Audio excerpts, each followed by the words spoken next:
नमस्कार बंधुओं, मैं सतीश गुप्ता नाना नानी की किस्से कहानियों में फिर प्रेरणादायक, शिक्षाप्रद और मनोरंजक के साथ साथ बहुत ही रोमांचक किस्सा लेकर आया हूं आज आपके सामने। ये किस्सा है डाकुओं के बारे में, डकैतों के बारे में। डाकुओं का नाम सुनते ही शरीर में सिहरन सी हो जाती है, एक रोमांच सा लगता है यदि सुनते हैं बात। लेकिन सोचिए जी, कोई डकैत आपके सामने आ जाए कुछ सेकंड्स के लिए तो क्या हाल होगा। लेकिन जिसको एक नहीं, दो नहीं, 10 नहीं, 20 नहीं, 40 दिन डकैतों के चंगुल में रहना पड़े, उसका क्या हाल होगा, कैसे 40 दिन गुजारे होंगे, क्या क्या सहा होगा, कैसा जीवन रहा होगा, यही सब मैं आज आपको बताने वाला हूं। एक सच्ची घटना, बिल्कुल सच्ची घटना जो मेरे ही एक रिश्तेदार के साथ गुजरी है। मैं बताऊंगा आपको डिटेल्स। अब डाकुओं में आप देखिए, आपने नाम सुने होंगे अमृतलाल, तहसीलदार सिंह, मंगल सिंह, मलखान सिंह और फूलन देवी आपने सुना है बहुत अच्छी तरह से। इसके अलावा पान सिंह तोमर, अभी अभी कुछ फिल्में भी बनी हैं। फिल्मों को आपको मालूम है, मुझे जीने दो, मेरा गांव मेरा देश, चंबल की रानी और अभी हाल ही पान सिंह तोमर। तो डाकुओं के किस्से में लोग सुनना चाहते हैं, लोगों को इंटरेस्ट है, तो यही सच्ची घटना मैं आपको आज सुनाऊंगा। लेकिन यदि आपने हमारा चैनल सब्सक्राइब नहीं किया है अभी तक, तो वीडियो के नीचे देखिए लाल कलर में सब्सक्राइब लिखा हुआ है, उसे क्लिक करें। साथ में बेल आइकन है, उसको क्लिक करें, ताकि आपको अच्छी अच्छी कहानियां, अच्छी प्रेरणादायक किस्से कहानियां समय समय पर उसकी सूचना मिलती रहे। तो मैं बहुत ही जल्दी दोबारा हाजिर होता हूं, तब तक आप सब्सक्राइब करें और मैं फिर आपसे बात करता हूं। डकैतों के गिरोह में यदि कोई फंस जाए, उनके चंगुल में आ जाए, तो क्या हालत होगी, यही मैं आज आपको बता रहा हूं। ये घटना घटी थी प्रमोद पोरवाल, इंदौर के, जो मेरे साले हैं। और क्योंकि मेरे साले हैं इसलिए मुझे अच्छी तरह मालूम है उनके साथ क्या हुआ। सारी घटना मुझे अच्छी तरह मुंह जवानी याद है, वही मैं आपको पूरी डिटेल में बताऊंगा आज। हुआ यूं कि किसी वजह से इंदौर से श्योपुर जा रहे थे, मुरैना जिले में। उस समय मुरैना जिले में श्योपुर था, श्योपुर भी जिला बन गया। तो बस से जा रहे थे वो। श्योपुर पहुंचने से पहले पहले ही डकैतों ने, गडेरा गिरोह था वो, उन्होंने सड़क पर पेड़ डाल दिया और बस जो ही जाकर के वहां रुकी पेड़ के पास, डकैतों ने गोलियां चलाना शुरू कर दिया। आ गए वहां पर और सभी लोगों को बस में से उतार लिया। काफी सवारियां थी, सभी को उतारा और थोड़ी दूर जंगल में ले गए। सबको लाइन में खड़ा कर दिया, सबसे नाम पूछा, जाति पूछी, काम पूछा। उनमें से उन्होंने 8 लोगों को अलग कर लिया कि तुम लोग इधर आ जाओ, और बाकी लोगों को छोड़ दिया। लेकिन एक गौर करने वाली बात है। गौर करने वाली बात यह है कि उन्होंने जितनी भी महिलाएं थी, सभी महिलाओं के पैर छुए डकैतों ने, और सबको 500-500 रुपए के नोट दिए कि आपकी हम इज्जत करते हैं, आपका सम्मान करते हैं, आप महिलाएं हो, आपके पैर छुए हैं, और 500 रुपये लीजिए और अपने गंतव्य पर पहुंच जाइए। साथ ही बच्चों से क्या अदावत, बच्चों को भी उन्होंने छोड़ दिया। महिलाएं बच्चे तो वहां से वापस निकल लिए और उन 8 लोगों को बंधक बनाते हुए अपने साथ जंगल में ले गए। जंगल में आप सोच सकते हो, सड़क से ले जाकर घने जंगल में ले जाना कितनी मुश्किल हुआ था। उनकी डकैतों की तो आदत होती है, लेकिन इनकी कहाँ आदत, बेचारे घसीटते हुए, दौड़ते हुए जंगल में उनके साथ साथ चलते रहे। यदि कोई धीरे चले तो बंदूक के बट से मारते थे, तो वो उनको भी तेज चलना पड़ता था। इस तरह से वो अपने गंतव्य पे किसी जगह, ऐसी जगह पहुंच गए जो उन्होंने पहले से ही सोच रखा था कि लोगों को यहां रखेंगे। वहां सबको इकट्ठा किया, रख दिया सबको वहां। कुछ दिनों तक तो बिल्कुल खामोशी रही।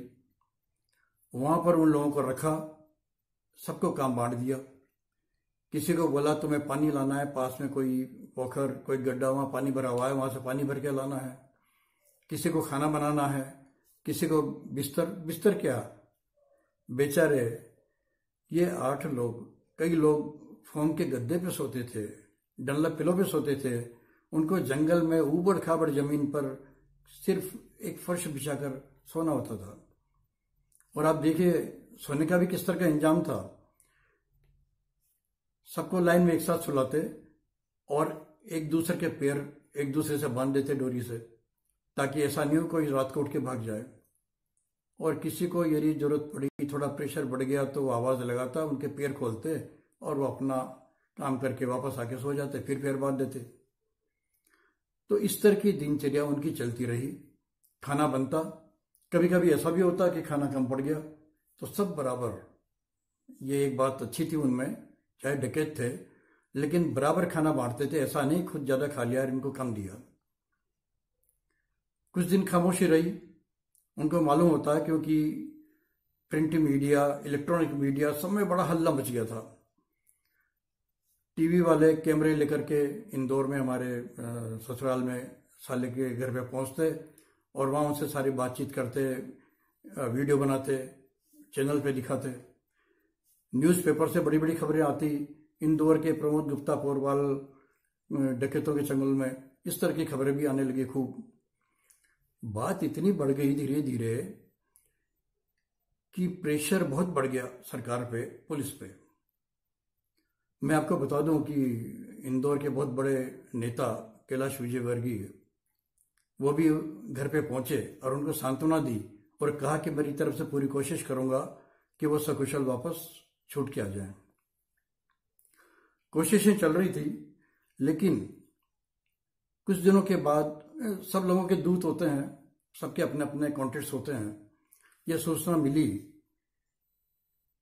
कि आप चाहो तो उनको मिल सकते हो और कुशल क्षेम पूछ सकते हो। ऐसा भी अरेंजमेंट हुआ कि घर के कुछ सदस्य, जैसे हमारे यहाँ से प्रमोद के बड़े भैया और बड़े जिया जी, वो दोनों गए। बड़े गुप्त रूप से, जो दूत होते हैं वो अपनी पहचान नहीं बताते, मुंह ढके हुए रहते हैं। उनको सूचना दी गई एक जगह इकट्ठे हो जाएं, उनको ले जाके उनसे मिलाया गया जंगल में। उन्होंने देख लिया कि बिल्कुल ठीक से कुशल हैं और ये बता दिया कि हम इनके साथ कोई भेदभाव नहीं करते, लेकिन हमें पैसा चाहिए। इस तरह का उनकी डिमांड थी। खाने पीने का इंतजाम उनका ऐसा था, गांव वालों से उनका सिस्टम बना हुआ था। कोई गांव वाला उनको पहुंचा देता, खाना बनता, सब बराबर बांट के खाते। कभी कभी तो ऐसा होता कि बहुत अच्छा खाना मिलता, क्योंकि जो आता था साहब ने कभी मिठाई लिया है, कभी लड्डू लिया है। और कभी ऐसा भी होता था बरसात हो गई या जल्दी में है तो खाना बनाने का समय नहीं मिलता था। आटे में गुड़ मिलाया, लड्डू बनाए और सब ने वो लड्डू खाए। आटे और गुड़ का मिलान हुआ और वो लड्डू बनाकर खाए। क्योंकि मैंने बताया कि समय नहीं मिलता था तो कच्चे आटे में मिला लिया, सबने मिलके खा लिया। भैया भूख लग रही है, क्या करें, भूखे पेट से जो मिल जाए वही बहुत है। इसके अलावा क्या था कि वो जगह भी बदलते रहते थे, क्योंकि उनको ये डर रहता था कि कहीं उनको खबर लग जाए, पुलिस को खबर लग जाए तो कभी यहाँ से वहाँ, कभी वहाँ से वहाँ। बड़ी दिक्कत होती थी लोगों को, पैदल पैदल जा रहे हैं, जूते फट गए हैं, सब सहना पड़ता था। क्या करें, यदि कोई धीरे चल रहा है तो बंदूक के बटके लगा देते, मारते थे, चलो।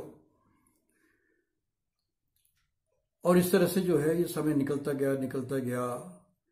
पुलिस का बहुत प्रेशर हुआ, पॉलिटिकल प्रेशर बहुत ज्यादा हुआ। सरकार भी पीछे लग गई कि किसी तरह से ये इनको छुड़ाया जाए।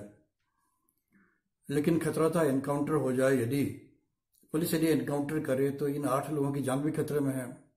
एनकाउंटर हो नहीं सकता था, लेकिन पुलिस ने अपना घेरा डाल दिया था और घेरा डालकर उनको ये इशारा कर दिया था कि यदि इनको कुछ हुआ 8 लोगों को तो तुम भी नहीं बचोगे, हम मार डालेंगे। प्रेशर बहुत ज्यादा हो गया था। इस तरह से धीरे धीरे हम कोशिश करते थे कि कोई सूचना मिले, क्या हो रहा है क्या हो रहा है, लेकिन कोई खास सूचना नहीं मिल रही थी। 39वें दिन, क्योंकि बहुत ज़्यादा प्रेशर हो गया था, पुलिस ने घेरा डाला हुआ था, तो वो समझ गए कि अब कुछ हो नहीं सकता, हमारी भी जान खतरे में है। 39वें दिन ये खबर मिली कि कल सुबह इनको छोड़ा जाएगा, संभवतः ऐसी सूचना है। और हुआ भी ऐसा ही। 40वां दिन हुआ और उनको छोड़ दिया गया। सबको एक एक रोटी दी, 500 रुपये का नोट दिया, ये तुम्हारे खर्चे के लिए, और उनको बता दिया कि इस दिशा में चले जाओ, आप इतने किलोमीटर जाओगे तो गांव आ जाएगा और गांव के पास सड़क आ जाएगी। वो लोगों ने ऐसा ही किया, चलते रहे, कई किलोमीटर चलने के बाद सड़क आई। वहां से किसी साधन से वो पास के गांव पहुंचे और वहां पुलिस स्टेशन जाकर के उनको बताया। पुलिस स्टेशन पर हड़कंप मच गया, अरे ये क्या हुआ। सब जगह खबर हुई, प्रशासन को खबर हुई, सब लोग आए, चिकित्सकों को बुलाया गया, डॉक्टर्स को बुलाया गया। उन्होंने कहा हालत बहुत खराब है, इनको तो ग्लूकोज चढ़ाना पड़ेगा। सबको हॉस्पिटल ले गए, वहाँ ग्लूकोज चढ़ाया, बोतल्स चढ़ाई। हमने टेलीफोन किया, टेलीफोन से उनसे बातचीत हुई।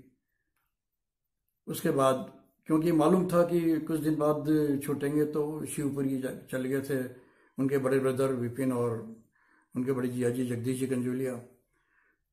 जैसे खबर मिली कि उनको छोड़ दिया गया और उस गांव में हॉस्पिटल में है, वो लोग वहाँ पहुंचे कार से और शाम तक उनको सुपुर्द कर दिया गया और फिर लौट के आए। जब लौट कर आए तो इतनी बड़ी बड़ी दाढ़ी, इतने बाल बड़े हुए, हालत खराब, घर वालों की बुरी हालत थी। 40 दिन बाद अपने भाई को देखा, अपने पति को देखा, अपने पिता को देखा, कैसा माहौल होगा आप सोच सकते हैं। फिर उन्होंने धीरे धीरे उनसे पूछा तो उन्होंने सारी बातें बताई, कैसे कैसे उनके ऊपर बीता, कैसे समय गुजारा उन्होंने। रोंगटे खड़े हो जाते हैं सुन करके। फिर कभी कुछ और बातें आपको, आप कहेंगे कि इसमें क्या प्रेरणा मिली और क्या शिक्षा मिली। तो देखिए, हमें ये देखना है, किसी भी बड़ी विपत्ति में फंस जाएं, कितनी भी बड़ी मुसीबत आ जाए, धैर्य नहीं खोना चाहिए, संयम रखना चाहिए। इन लोगों ने 40 दिन तक धैर्य रखा और आखिर पुलिस के दबाव में, प्रशासन के दबाव में इनको छोड़ना ही पड़ा और छोड़ के घर पे आ गए। तो कभी भी धैर्य न खोएं, किसी भी मुसीबत में संयम बरतते रहें। ये तो मिली प्रेरणा। शिक्षा ये है, शिक्षा उन लोगों के लिए है कि बुरे काम का बुरा नतीजा। इनके छूटने के बाद पुलिस अपने काम पर जुट गई, एनकाउंटर हुआ और लगभग पूरे गिरोह साफ हो गया, गिरोह के लोगों को मार दिया गया पुलिस के द्वारा। तो बुरे काम का बुरा नतीजा, ये शिक्षा मिलती है। फिर मिलेंगे अगली कहानी किस्से के साथ। लेकिन जैसा कि मैं सोच रहा हूं कि आप लोगों ने सब्सक्राइब किया होगा, और यदि ये किस्सा, ये सच्ची घटना यदि आपको पसंद आई तो लाइक कीजिए और कमेंट करके बताएं कि कैसा लगा, ताकि हमें प्रोत्साहन मिले आगे और भी अच्छी किस्से, कहानियाँ, प्रेरणादायक, शिक्षाप्रद, रोमांचक आपके सामने लेकर के आए। नमस्कार।